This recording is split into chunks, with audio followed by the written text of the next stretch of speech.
رجوع کرنا ہے مرشد کامل کی طرف، جو بندے کو تلقین کرتا ہے، جو بندے کو رشد و ہدایت کرتا ہے، جو بندے کو رہنمائی عطا کرتا ہے، اور مرشد کامل کی تلقین حاصل کرے اور پھر زبان سے دائمی طور پر اللہ کے ذکر میں مشغول ہو جائے، اور اللہ کے ذکر میں جب مشغول ہو تو اس کے معانی پہ پوری توجہ دے، غور و فکر کرے، اور پوری توجہ اور پورے انہماک کے ساتھ اس کے ذکر میں مشغول ہو جائے۔ اور وہ کیا ہے؟ لا الہ الا اللہ، لا الہ الا اللہ، لا الہ الا اللہ۔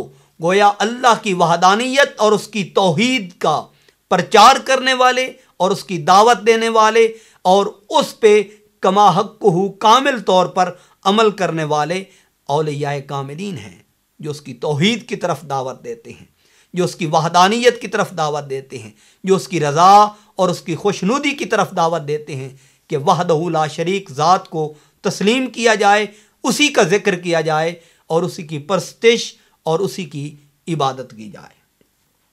پھر فرماتے ہیں ثم یحصل حیات القلب لہو ثم یشتغل بذکر اللہ تعالی فی الباطن۔ یہ کمال کی بات ہے اور یہ سمجھنے کی بات ہے۔ آپ فرماتے ہیں جب زبان سے لا الہ الا اللہ کا ورد مکمل کر لیا جائے تو پھر اس کے بعد بندے کے اوپر لازم ہے کہ فقط اپنے آپ کو زبان تک محدود نہ رکھے۔ جس طرح علامہ اقبال صاحب رحمۃ اللہ علیہ فرماتے ہیں، خرد نے کہہ بھی دیا لا الہ تو کیا حاصل، دل و نگاہ مسلمان نہیں تو کچھ بھی نہیں۔ حضور غوث پاک رضی اللہ عنہ آپ فرماتے ہیں کہ جب زبانی ذکر سے فارغ ہو تو اس کے بعد اس پہ لازم ہے ثم یحصل حیات القلب لہو، اس ذکر سے اس کو حیات قلبی نصیب ہو، اور حیات قلبی تب نصیب ہوتی ہے جب اس کا قلب اللہ کے ذکر میں مشغول ہو جائے۔ بذکر اللہ ثم یشتغل بذکر اللہ تعالی فی الباطن، جب ظاہر کو اپنے درجہ کمال تک پہنچا لے اور درجہ اتمام تک پہنچا لے تو پھر باطن میں اللہ کے ذکر کے اندر مشغول ہو جائے، اب اس کا دل اللہ کا ذکر کرے۔ اور مرشد کامل یہی طریق عطا کرتا ہے، جس طرح حضرت سلطان باہو صاحب رحمۃ اللہ علیہ فرماتے ہیں الف اللہ چمے دی بوٹی مرشد من میرے وچ لائی ہوں۔ اب غور کریں کہ صوفیاء کرام سے بڑھ کر اللہ کی توحید کی دعوت کون دیتا ہے، اس کی عملی توحید کی جانب کون دعوت دیتا ہے، ففروا الی اللہ کی تلقین کون کرتا ہے، اور اللہ کی وحدانیت اور اس کی بندگی، اس کے حضور جھکنے کا درس کون دیتا ہے، اور اس کے حضور جبین نیاز کو جھکانے کا درس کون دیتا ہے۔ فقط اس کا ظاہر نہیں بلکہ جہاں اس کا ظاہر ہو وہیں اس کا باطن بھی اللہ کی رضا کے لیے اس کی جانب محو اور اس کی جانب مشغول ہو جائے۔ اسی طرح حضرت سلطان العارفین برہان الواصلین حضرت سخی سلطان باہو رحمۃ اللہ تعالی علیہ، آپ کی تصنیف لطیف ہے محق الفقر، جسے فقر کی کسوٹی کہتے ہیں، اس کے اندر آپ نے حج کے جو ارکان بیان کیے ہیں یا حج کی جو تقسیم کی ہے، جو حج کی اقسام بیان کی ہیں، وہ بھی قابل غور اور قابل ذکر ہیں۔ یہ صفحہ نمبر ہے 5051 محق الفقر کا۔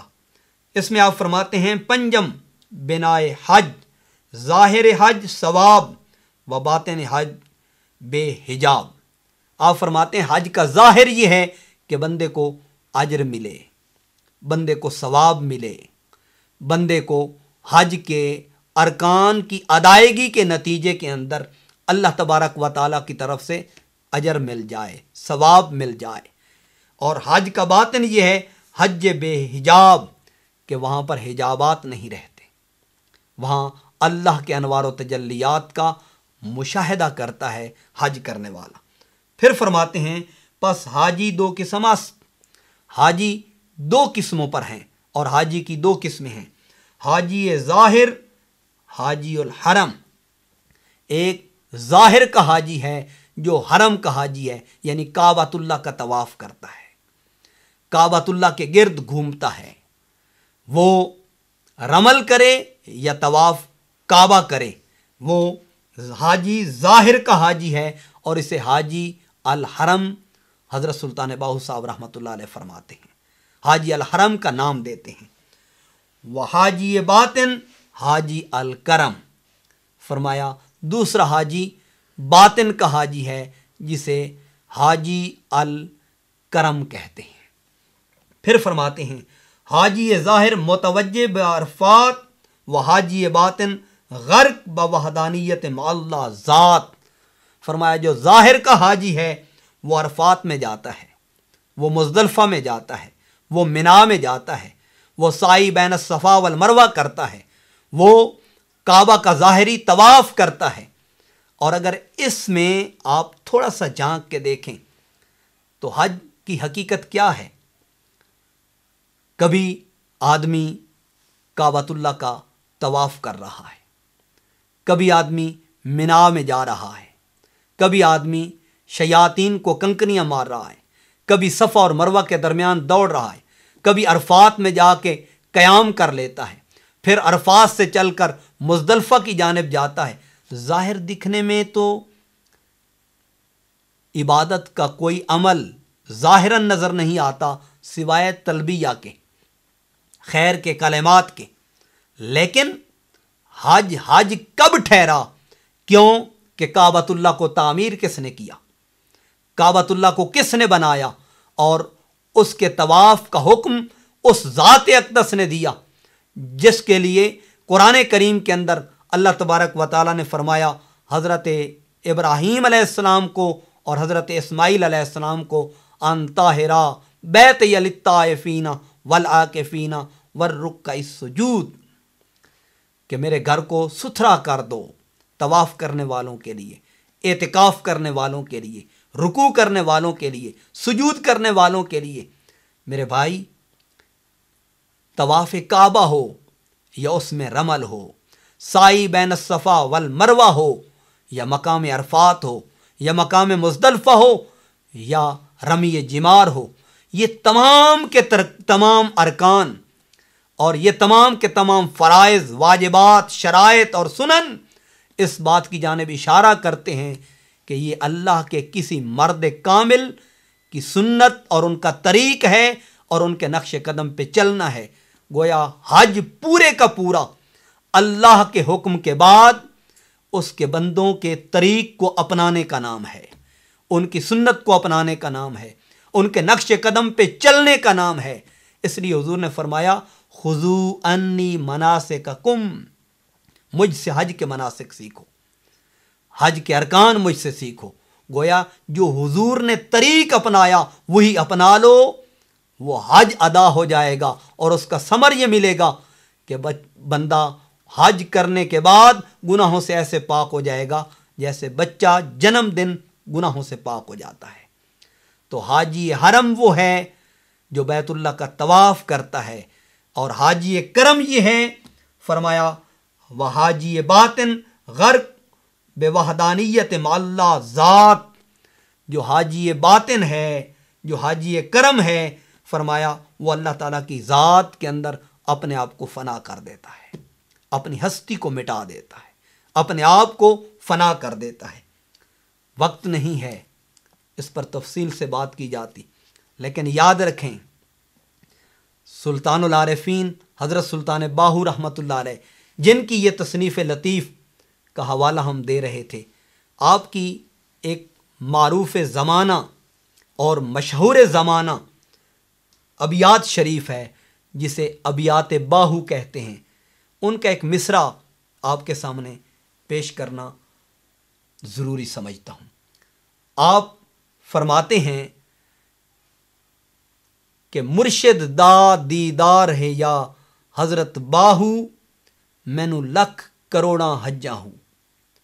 آج اس کو علماء کی نظر میں، قرآن کی نگاہ میں، سنت کی نگاہ میں، فقہا کی نگاہ میں سمجھنے کی ضرورت ہے، ورنہ آدمی الجھ جاتا ہے کہ یہ کیسے ممکن ہے کہ کعبہ میں جاؤ تو ایک حج کا ثواب ہے، مگر اگر آپ مرشد کی زیارت کریں، مرشد کا دیدار کریں، تو آپ کو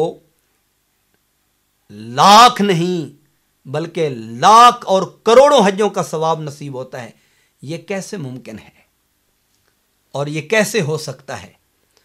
علامہ تبریزی نے مشکات المصابیح کے اندر اس کے اوپر ایک روایت ذکر کی۔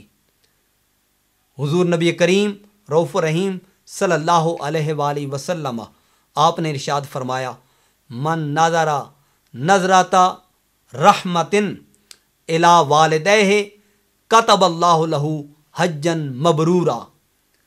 حضور نے ارشاد فرمایا کہ جس نے نگاہ رحمت سے والدین کی طرف، اور بعض روایات میں آتا ہے والدین میں سے کوئی ایک ہوں، ماں ہوں ہو یا باپ ہو، ان میں سے کسی ایک کی طرف محبت اور رحمت کی نگاہ سے دیکھا، آقا علیہ الصلوۃ والسلام نے فرمایا کتب اللہ لہ حجا مبرورا، اللہ تعالیٰ اسے ایک مقبول حج کا ثواب عطا کرتا ہے۔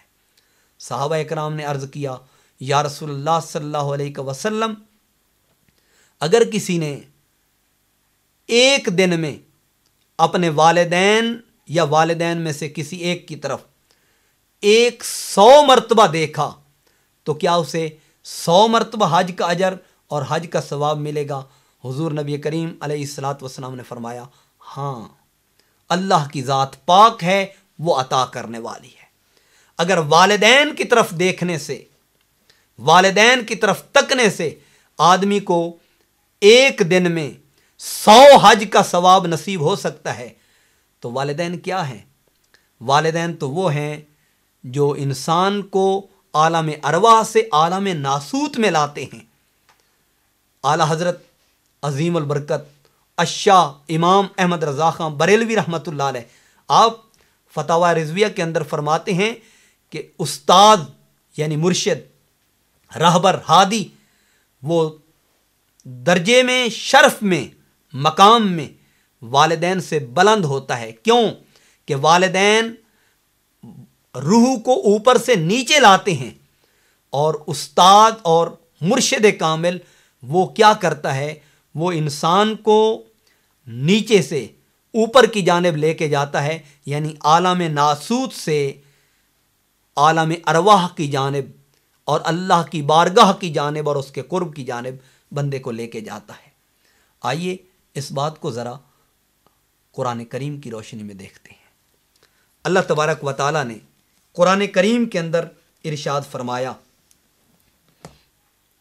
وَلِكُلِّ وِجْهَةٌ هُوَ مُوَلِّيهَا، ہر ایک کے لیے توجہ کی ایک سمت ہے کہ وہ اس کی طرف منہ کرتا ہے، یعنی ہر ایک کے لیے کوئی نہ کوئی قبلہ ہے جس کی جانب وہ متوجہ ہوتا ہے، جس کی جانب وہ رخ کرتا ہے۔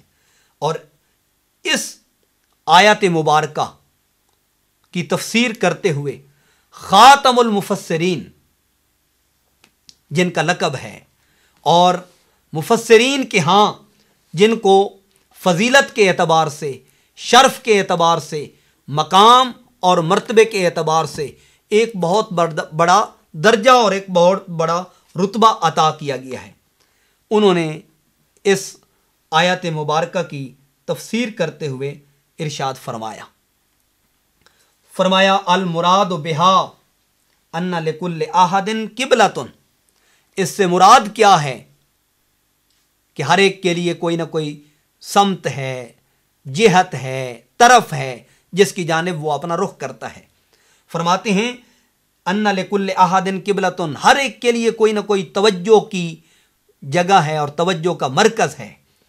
فرمایا فقبلۃ المقربین العرش، مقربین کا قبلہ، مقربین کا قبلہ وہ ہے عرش، والروحانیین الکرسی، اور روحانیوں کا قبلہ وہ کرسی ہے، والقروبین البیت المعمور، اور قروبین جو قروبی ہیں یہ ملائکہ کی ایک جماعت ہے، ان کا قبلہ بیت المعمور ہے، والانبیاء قبل کا، اور آقا دو عالم صلی اللہ علیہ وآلہ وسلم سے پہلے جو انبیاء گزرے، آپ سے پہلے تشریف لے گئے، ان کا قبلہ کیا ہے؟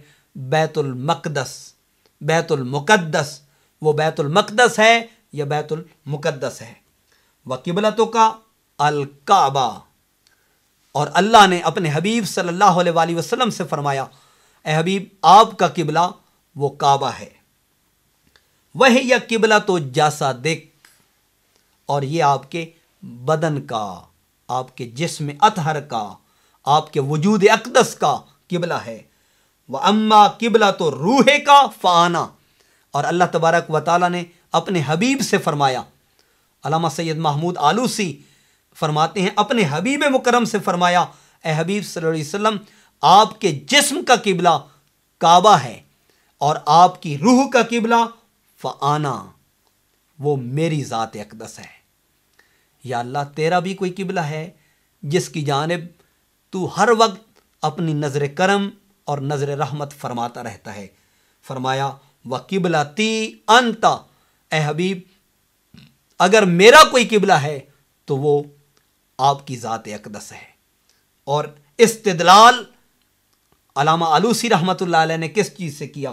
فرمایا کما یشیر الیہ، جس طرح اس حدیث کی جانب اشارہ کیا گیا ہے، آنا عند المنکسرۃ قلوبہم من اجلی، میں ٹوٹے ہوئے دلوں میں رہتا ہوں، جس کے لیے اقبال نے کہا تھا، نہ بچا تو رکھ اسے، تیرا آئینہ ہے وہ آئینہ جو شکستہ ہو تو عزیز تر ہے نگاہ آئینہ ساز میں۔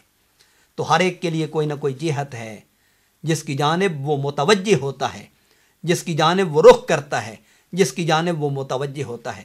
اور یاد رکھیں یہاں توجہ سے مراد اور بطور خاص قبلہ سے مراد، جس طرح حضور کا ظاہری قبلہ کعبہ ہے اور حضور کی روح کا قبلہ اللہ کی ذات ہے، اور اللہ کی توجہ کا مرکز حضور نبی کریم علیہ الصلاۃ والسلام کی ذات ہے، اسی طرح عوام کا، مریدین کا، طالبوں کا، سالکوں کا قبلہ وہ اولیاء ہیں، مرشدان کامل ہیں، ہادی اکمل ہیں، ولی کامل ہیں۔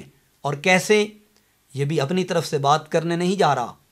علامہ سید محمود آلوسی رحمۃ اللہ علیہ، آپ کی تفسیر روح المعانی، جن کا مشہور نام ہے علامہ سید محمود آلوسی البغدادی رحمۃ اللہ تعالی علیہ، اور جو پہلی عبارت پیش کی ہے یہ پہلی جلد کے صفحہ نمبر 15 پہ ہے، اور آپ نے آیت الکرسی کی تفسیر کے اندر ایک بڑی خوبصورت بات کی۔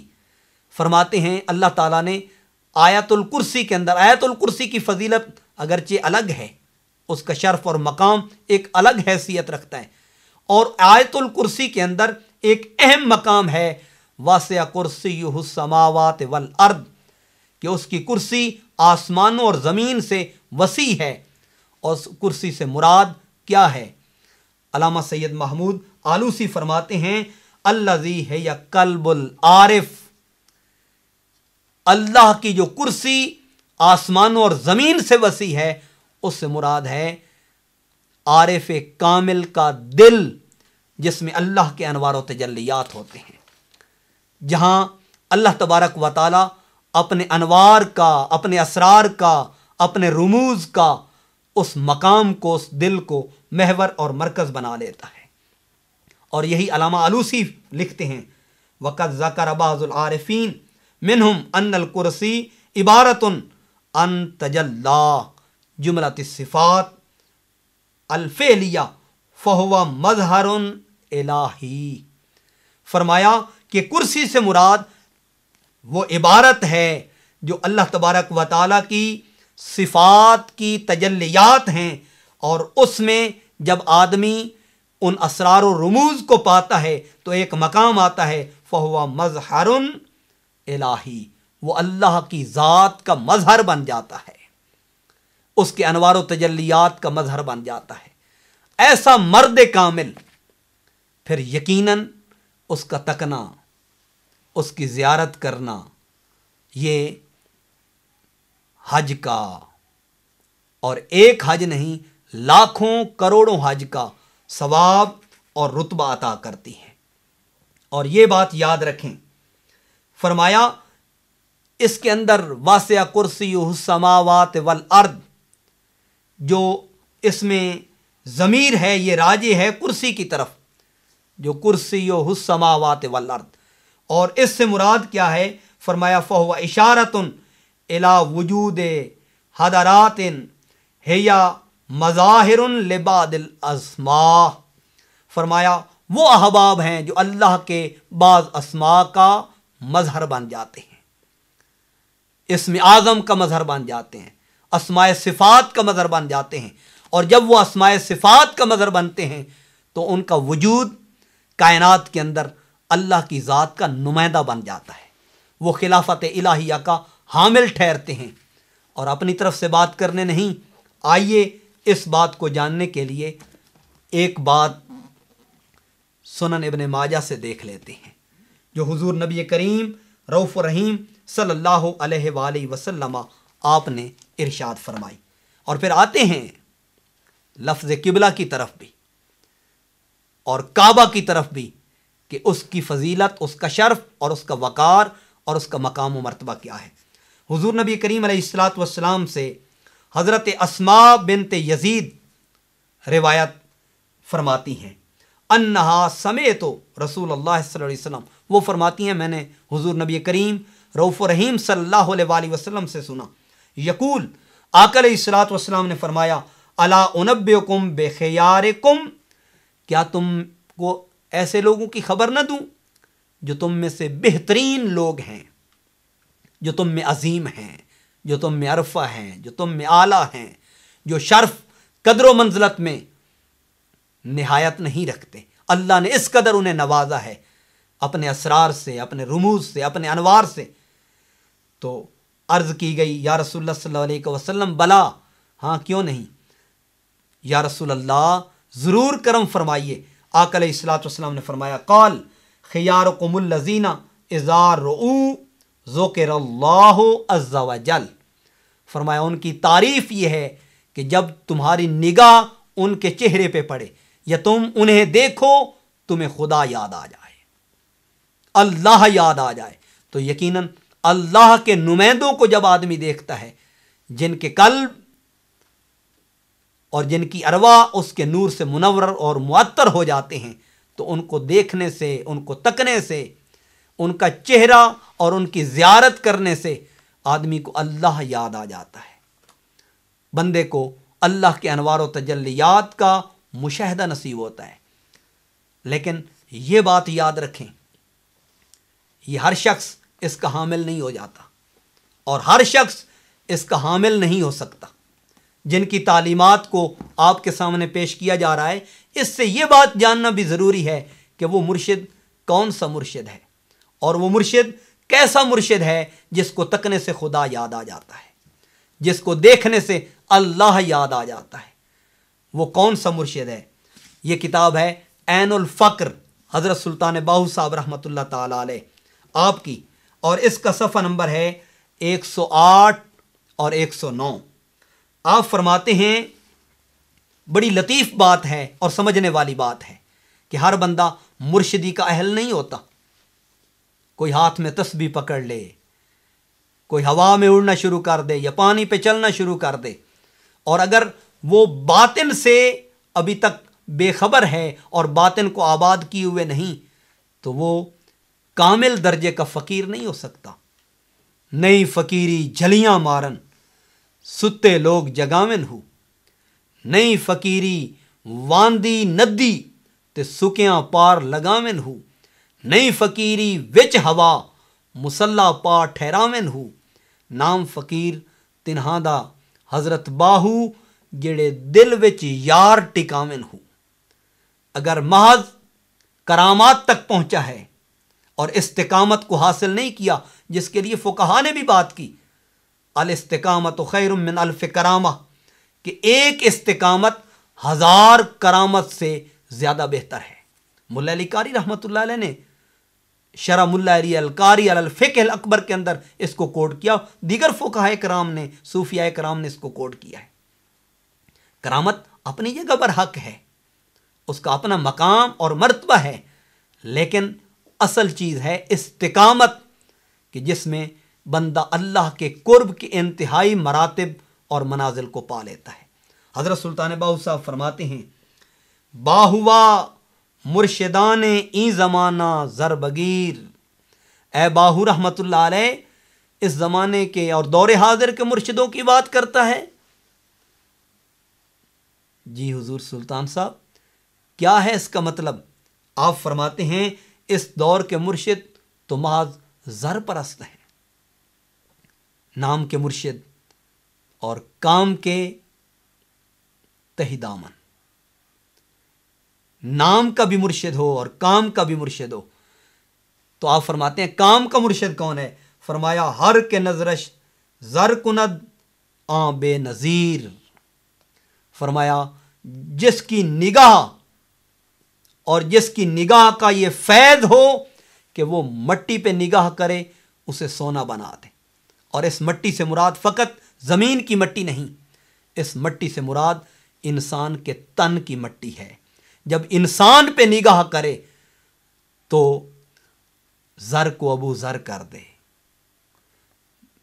قطرے کو بحر کر دے، اور تنکے کو ایسی وسعت عطا کرے کہ جس کا کوئی کنارہ نظر نہ آئے، اور انسان کو ایسی حیات عطا کرے جس کے لیے خدا کا اعلان ہو، فَلَنُحْيِيَنَّهُ حَيَاتًا طَيِّبَةً، ہم اپنے پاس سے اسے پاکیزہ زندگی عطا کرتے ہیں۔ مرشد کامل وہ ہے۔ پھر فرماتے ہیں باہوا مرشدان این زمانہ زر پرست و زن پرست، اے باہو آج کے دور کے مرشدوں کی بات کرتا ہے۔ اور یہ بھی یاد رکھیں، بعض احباب یہاں پہ کہہ دیتے ہیں کہ جی آج کل وہ مرشد نہیں رہے۔ یاد رکھیں اگر مرشدان کامل نہیں ہوں گے تو قیامت آ جائے گی۔ آج وہ ہیں لیکن پرکھنے کی ضرورت ہے، پہچاننے کی ضرورت ہے۔ مرشد کامل کی تعریف بھی یہی ہے کہ وہ بندے کو، وہ طالب کو، وہ سالک کو، وہ مرید کو پہلے دن اللہ کا نام عطا کر کے اس کا کنیکشن اللہ کی ذات سے استوار کر دیتا ہے، اللہ سے جوڑ دیتا ہے، کہ اس کا کوئی سانس، کوئی پل، کوئی لمحہ اللہ کے ذکر کے بغیر نہیں گزرتا۔ یہ سنن ابن ماجہ کی روایت ہے۔ آقا علیہ الصلوۃ والسلام نے فرمایا الذی یذکر ربہ والذی لا یذکر ربہ مثل الحی والمیت، ذکر کرنے والا اور ذکر نہ کرنے والا زندہ اور مردہ کی مثل ہے۔ گویا مرشد کامل کی تعریف یہ ہے کہ پہلے دن اسے اللہ کے ذکر میں لگا دے تاکہ ذکر کرتے کرتے وہ ذاکر مذکور تک پہنچ جائے، اپنے خالق حقیقی کا وصل پا لے، اس کے انوار و تجلیات اور اس کے قرب و وصال کو پا لے۔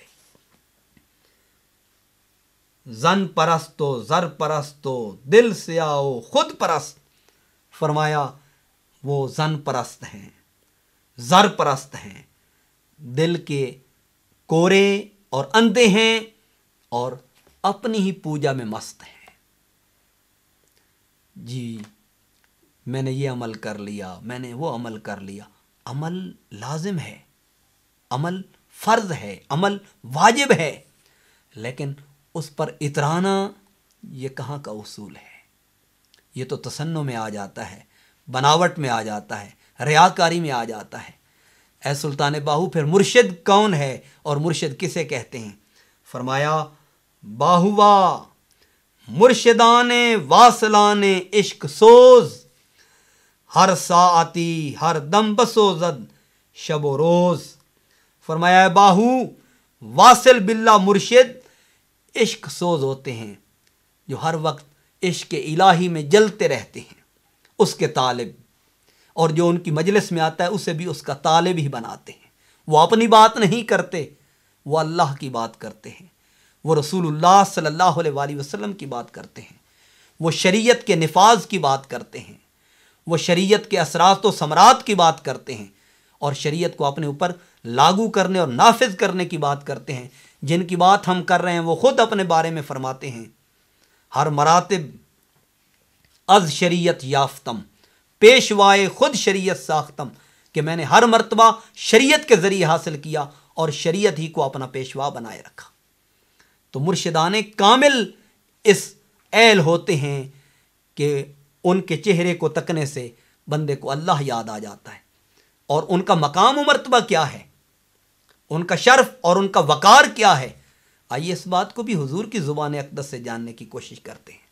کیونکہ صوفیاء نے محض دوڑے ٹپے نہیں کہے.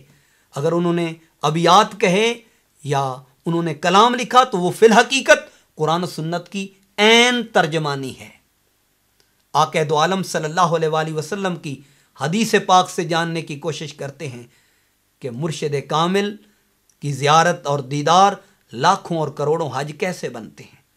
آئیے سنن ابن ماجہ ہے اور یہ کتاب الفتن کی روایت ہے اور یہ حدیث پاک ہے باب و حرمت دم المؤمن و مالہ، مومن کے مال اور مومن کے خون کی حرمت کیا ہے، اس بارے میں یہ باب ہے.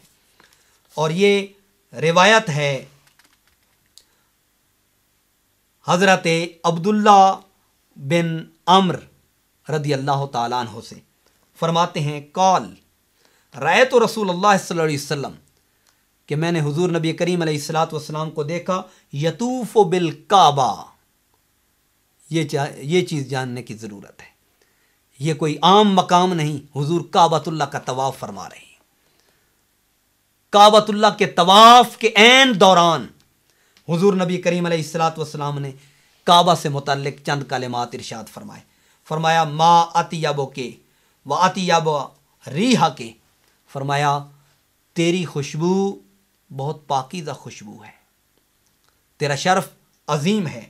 ما اعظم کے و اعظم حرمت کے، آقا علیہ الصلوۃ والسلام نے فرمایا تیری حرمت اور تیری حرمت کا مقام بلند و بالا ہے.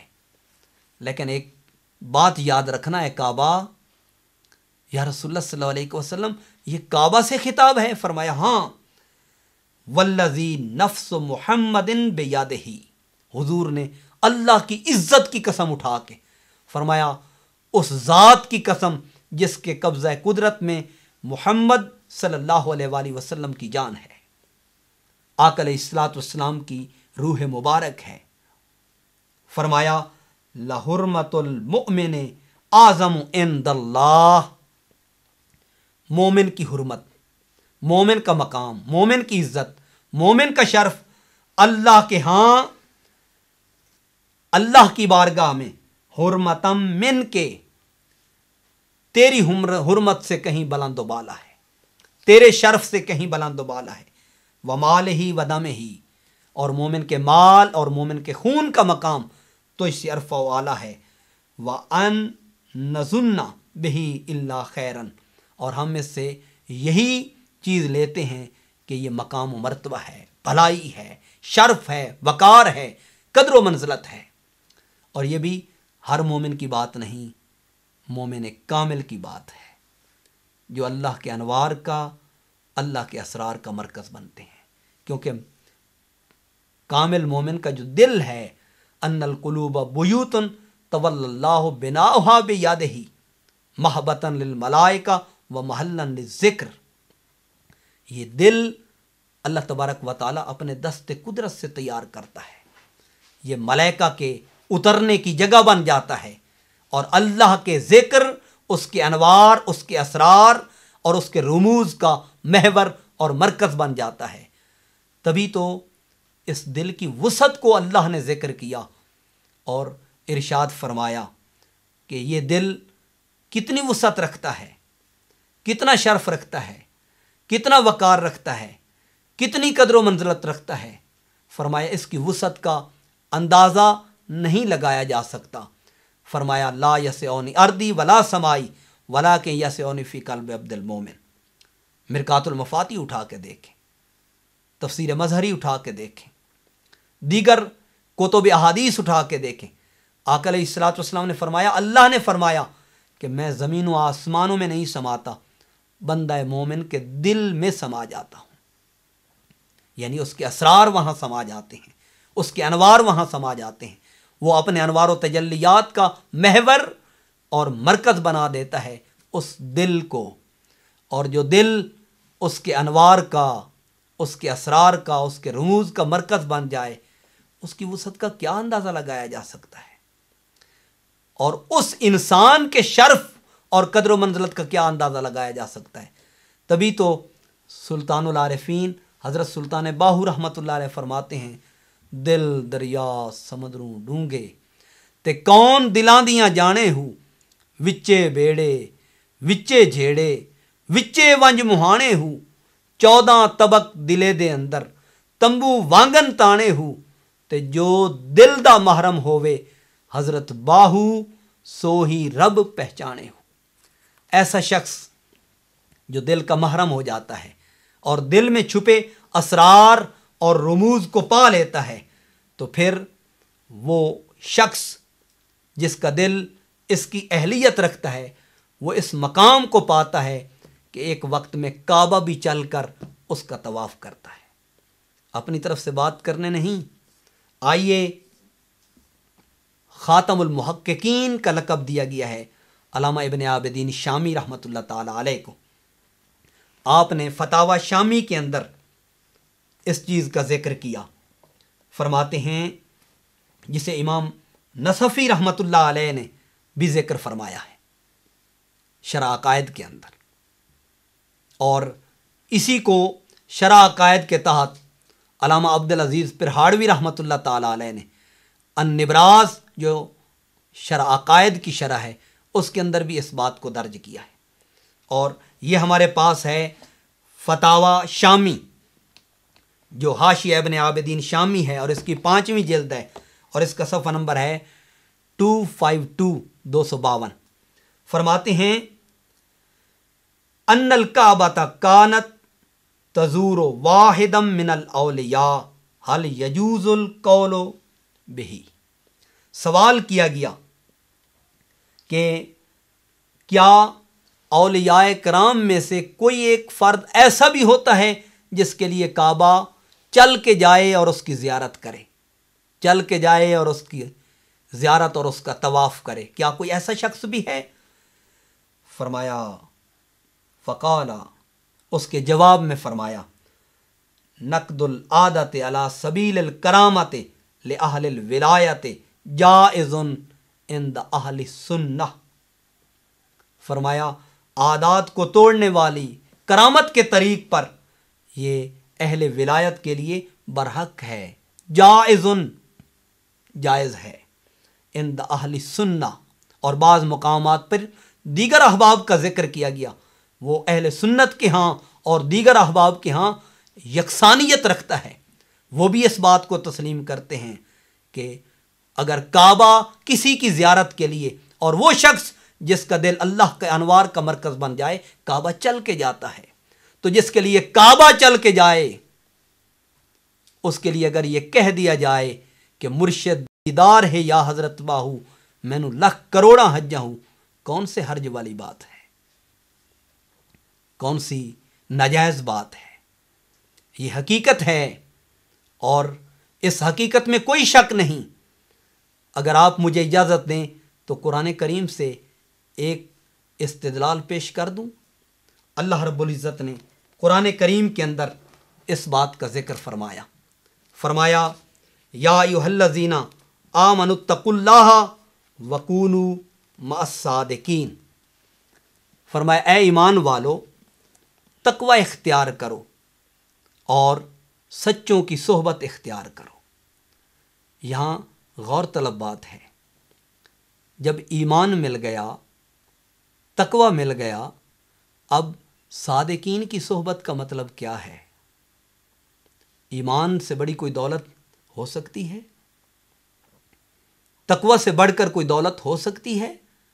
وہ ایمان جو بندے کی نوید اور بشارت کا سبب ہے، وہ تقوی جو اللہ کے ہاں برگزیدگی کا سبب ہے، ان اکرمکم عند اللہ اتقاکم۔